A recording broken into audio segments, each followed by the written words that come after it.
this amazing coincidence that after this 9-minute and 29-second prone restraint, that at that point in time, even though he was walking and talking, even though he was breathing, interacting with people, that he chose that moment to die of heart disease?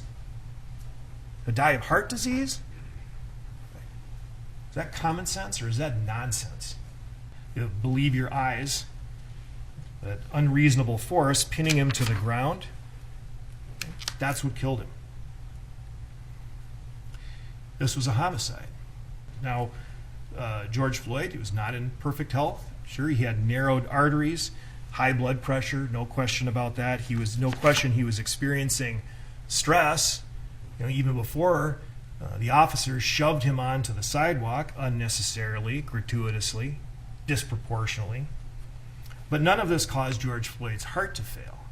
It did not. His heart failed because the defendant's use of force, the 929, that deprived Mr. Floyd of the oxygen that he needed, that humans need to live.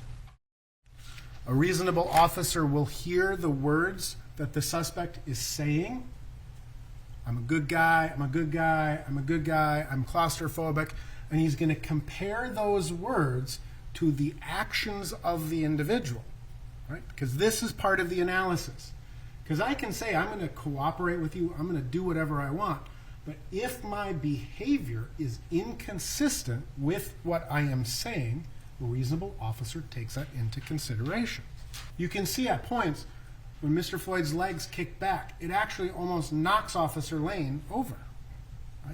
It knocks off the body-worn camera and the badge of Officer Chauvin in this struggle. A reasonable police officer would understand this situation, that Mr. Floyd was able to overcome the efforts of 3 police officers while handcuffed with his legs and his body strength.